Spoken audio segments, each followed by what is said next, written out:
is a beast. I got a leg cramp from holding on with my feet. This is a Ducati Streetfighter V4S. This beautiful bike is absolutely loaded with incredible tech. 6-axis IMU, quick shifter, wheelie control, traction control, Brembo stylemic calipers, Brembo master cylinder for the clutch and the brake, and most importantly, that amazing Ducati V4, which gives this bike over 200 horsepower. And with a wet weight of only 440 pounds, is this thing really a street fighter, or is it just too much for the road? I personally think that more power is always better. But when you sacrifice usability at the low end for top end power, that can be really problematic when riding a bike like this around town. You know, like most people do pretty regularly. So how does a bike like this actually handle riding around town at slow speed? Oh my God, and taking off here, first impressions, this bike is not even remotely close to what I expected. I have spent the last 2 weeks doing research, looking at specs, just listening to other people's opinions so I can get an idea and wrap my head around what this bike is. And oh my God, it's different. It's not what I expected. It really isn't. The grips are a little bit thinner than I expected. Oh, it's just so light. All right, sorry, I'm getting distracted. The grips are a little bit thinner than I expected. The seat is decently close to what I expected. It's pretty high up. I'll talk about it a little bit later. My feet are in a very nice, relaxed position for a sport bike. Most nakeds, and I'll get into this in just a second, have the pegs a little bit more elevated than I expect. And this is in a good, solid position. I feel very comfortable on this machine.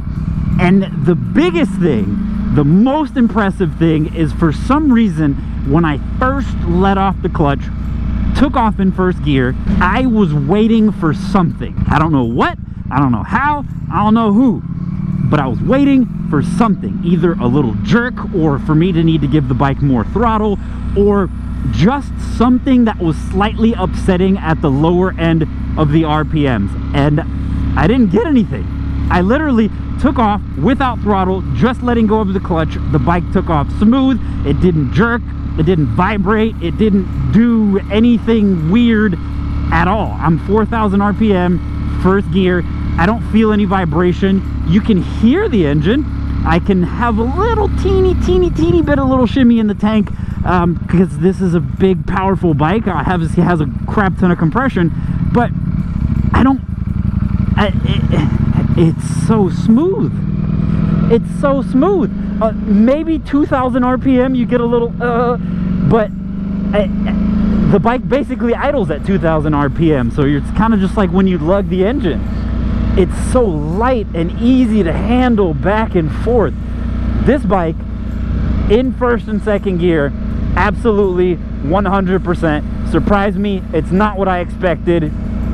I really expected the top end to be jerky, or the low end to be jerky, to be uncomfortable in some way, shape, or form, and that is completely not the case. We're in sport mode, and this is like taming a beast. This bike is a lion, it's a tiger, it's vicious, and right now it's a little teeny kitty cat. It's nice and purring, asking you to pet it. Nice and easy. It is absolutely crazy. You would not expect this bike to have 200 horsepower from the way that it's going around this neighborhood at 25 miles an hour. I cannot iterate this enough. This bike is a lot better than I expected at the low end. I'm dumbfounded right now, guys. I really am dumbfounded. It's 440 pounds and you don't feel any of it. I'm not saying that because it's a Ducati. I'm not saying that because I'm a fan, which I 100% now am. I don't even need to go fast on this bike to tell you that I'm a fan. Oh my God. Slow speed, this bike is a million times better than I expected. I expected it to be jerky. I expected it to be a little rough. I expected it to be a 1000cc motorcycle at the low end, and it is smoother than any 1000 I've ever ridden down there. Well, maybe maybe not the M1000, which if you want to watch this video right here, but it's a lot better than I expected. A lot better than I expected. The seating position on this bike is what I would call a true naked, or what the old nakeds were. You know, when they used to take sport bikes, take the fairings off, and then poof, that was your naked bike. That's what this thing actually rides like. I'll get on the bike in just a second, but if you notice, your feet are here, but your butt can sit back here a little bit further back. On most modern nakeds, your feet are still here, but the seat is scrunched forward and you're here. So essentially the back end of your butt and your feet are at the same level, which for me personally does this weird thing that I don't like. I prefer this style. This is more true to a sport naked, a sport bike that was converted naked, not the other way around like all this stuff is doing nowadays. This is the seating position. Hand forward, a little bit low on the chest. My butt's here, my foot's here, and it's actually a little bit further back. What I was saying is on most other naked bikes, you'll notice that you're like this, kind of up on the tank where my foot feels like it's behind me. Not this bike, not Ducati. This is a true sport bike. Now we need to talk about this engine right here. Just so you guys are aware, that much power, that much torque, and for a V4, it revs a lot, like that much. We're gonna talk about the power in two ways. The first is going to be the way that we all don't like, which is just normal riding in traffic, not giving it full throttle, not giving it all the beans. How does this machine handle in just normal traffic applications? Taking off nice and easy in the slow speed. The bike doesn't take a lot of throttle input to move. I mean, I'm going 40 miles an hour. I'm accelerating very, very smoothly with very little throttle input. It really does have the quick power acceleration of a high torquey parallel twin. A lot of the naked twins, you don't need to give it a lot of throttle and it starts to move, it starts to accelerate. Obviously those are two completely different machines comparatively speaking to this, but you get the idea. It's effortless. It takes not a lot of throttle. The bike kind of just moves very lightly. It's very punchy, and we haven't even gotten past 6,000 RPM yet. So this is just very light, very slow speed, fifth gear, 45 miles an hour. The bike is smooth, the bike is nimble. I can lean it, I can rock it back and forth very, very nicely. It doesn't fight me. It's very light on center. I don't know if I told you guys already, but I'm impressed. 6th gear, 45 miles an hour, 3,500 RPMs. I have a little tiny buzz in the bar, but it's like a twin buzz. There's a little bit of pup, but not enough that my hands aren't going to fall asleep. It's not going to bother me. I feel it in between the knees and the tank right here, and that's pretty much about it. I don't feel it in my feet, and it's not enough to be uncomfortable. It's just enough for you to know that the bike is on, the bike is moving. So it's actually pleasurable feedback. It's not uncomfortable in any way, shape, or form. And before I forget, which I usually always do, quick shifter. Let's talk about this quick shifter at slow speed, because the quick shifter on this bike acts a little bit differently at the low end than it does the top. So 4,000 RPM, 30 miles an hour, 2nd gear. When you shift into 3rd, it kind of just falls in. You feel a little tiny clump when it falls into gear, but remember, this is kind of where you're lugging the engine a little bit, and when you shift down, you have to give it a decent amount of pressure on the downshift at the low speed RPMs. Very specifically, you get a little bit of clunk, but as soon as you get past, like right here, 6,000, 7,000 RPM, the quick shifter smooths out in both directions. So we're here, 50, 7,000 RPMs. It's buttery smooth right here at this spot. Same thing with the downshift. It revs matches, you don't need to move the throttle. It is awesome. A little bit clunky at the very, very low speed, but buttery smooth when you go past, let's say 7,000, 8,000 RPM. When you're in the power band, in the rev range, that quick shifter does not disappoint. Now, since we're sitting here at the red light, we're gonna talk about technology, because this bike has a lot of it. Tech on this bike, look at that. Beautiful display. It actually changes when you change my ride modes. But let's talk about the buttons real quick. Here you have your kill switch, start, stop, starter button, launch control, and heated grips at the top. Obviously we have our brake lever over here, Brembo master cylinder, Brembo master for the clutch as well.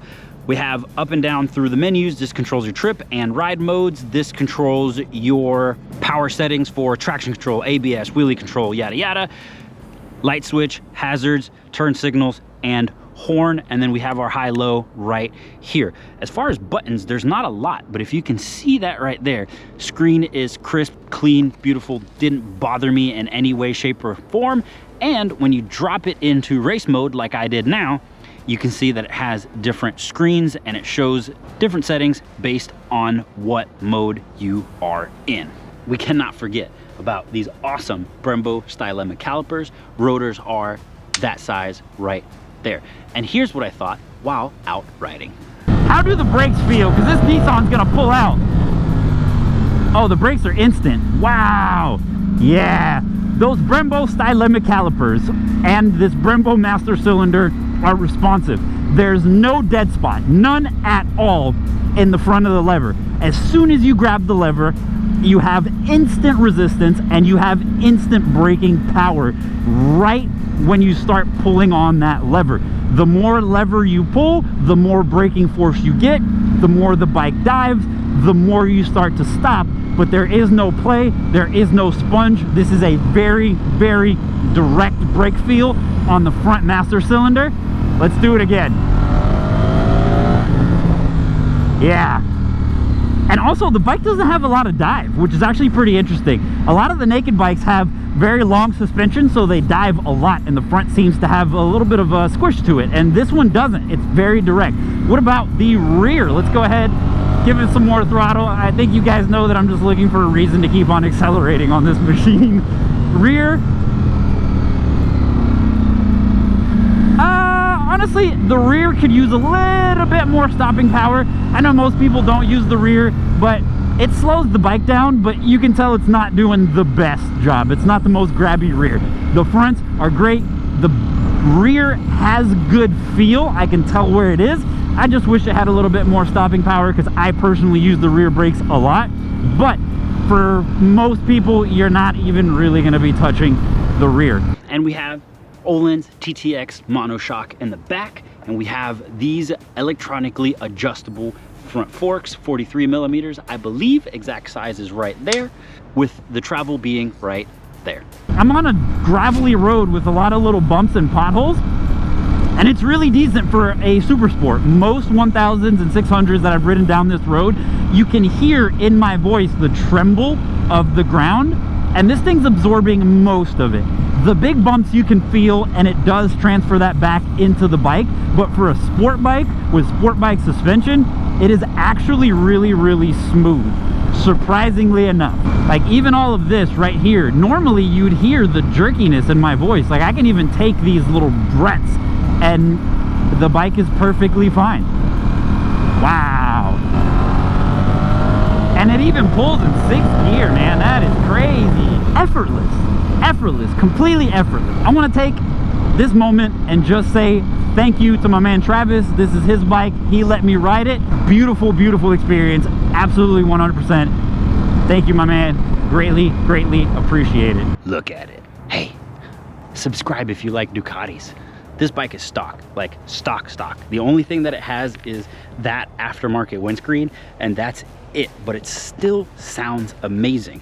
This thing has rear cylinder deactivation, so when you put it in neutral, it sounds kind of like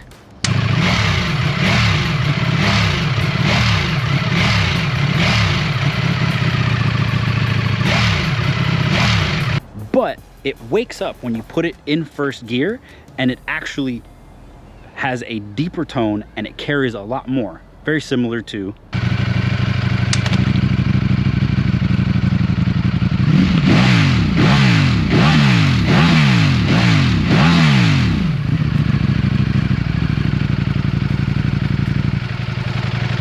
the second way we're going to talk about this engine is all of the beans. Not some of the beans, all of the beans. Here you go. Second gear, 6,000 RPMs. There's traffic in front of me, so I can't go absolutely crazy, and we still are in sport mode. Let's see what she's got.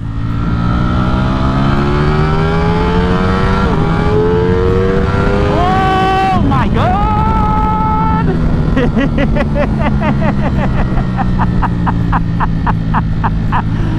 Oh crap! Oh crap! This bike leaves a lot at the top. 11,000 RPM. When you give it full beans at 11 to 12, there is more. There is a whole nother level to this bike that you cannot feel until you pass 11,000 RPM, 12,000 RPM. I gotta go take this bike to the highway and see how fast it is. Matter of fact, let's do that now. All right, here we are on the highway. Race mode, second gear, 60 miles an hour. All right, let's see what she's got.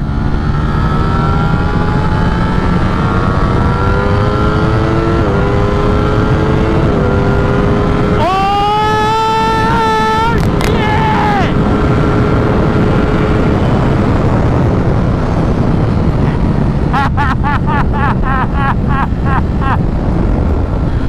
Oh, this thing is a beast. I got a leg cramp from holding on with my feet. Dude, this bike just eats up top. Now, for those of you that haven't seen or been around Ducati, there's a couple of weird things that I noticed with this bike. Doesn't take away from the experience in any way, shape, or form at all. It just kind of was a little weird when I saw it. First is the headlight. The top of the tank is right here, and the headlight's like way down here. For some reason, I expected the light to be taller. It just looks like, in person, it's very aggressive, it's very sharp, it's very pointy. It's just it's a little lower than I expected it to, comparatively speaking, to where the bike is. If you've seen this bike before, you understand it, but when you see it in person, it just looks a little bit lower than what it does in pictures. Why? I don't know. Other weird thing I noticed, right here in the rear brake, as you can see, it has a return spring on the outside. A lot of the times this is inside this unit, but this has it out here. Why? I have no idea. You don't see it in pictures, but I noticed it. So after a few hours with this machine, is it too much for the street? No, not at all. Strangely enough, it really impressed me. It's very hard to get such a high horsepower bike to handle as smooth and as light as this bike does at the very low end. Usually when you have a very high horsepower bike, you sacrifice something at the bottom, and this bike doesn't seem to do that. It's very smooth, it's very approachable. It 100% impressed me in ways that I didn't even expect to be impressed. Final thoughts on the Ducati Streetfighter V4S. This is a powerful machine with a lot of power. But strangely enough, it's so refined and smooth that you can handle the bike at slow speeds without any real issues. It's light, it's nimble, it's a naked bike. So the wind protection isn't that great, but this is a perfect street bike. It handles itself so well. You would think that a machine that has over 200 horsepower would be very uncomfortable to ride, and that's just not the case. That is not the case right here. And even like here, we can just bop, bop, drop 2 gears. Hell, drop 3. The red line's almost 15,000. But 3rd gear, 70 miles an hour, and this thing just takes off. Oh my God. There is a lot of wind though.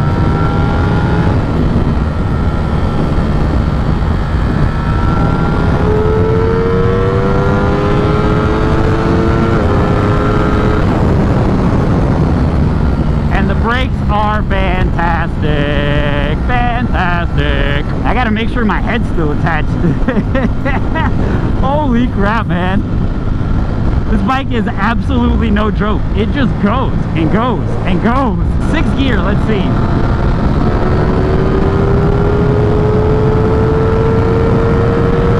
Yeah, even in 6th. Wow, even in 6th gear, man, this thing just rips. It's so effortless, it's so poised, it's planted, it just sticks to the ground and goes. Wow. I got Bugs in my face now. All right, ladies and gentlemen, one more time for the road. Third gear.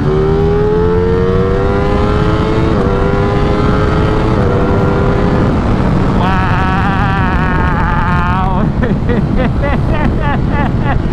It just eats through the RPMs. Wow. Yeah, that's amazing. This is a good bike, man. This thing's beast. Thank you guys for watching. That's been it with the Streetfighter V4S. I am very, very impressed. This is an awesome machine. If you like the Streetfighter V4S and want to check out another hyper naked, super naked, crazy naked bike in the M1000R, click on this video right here.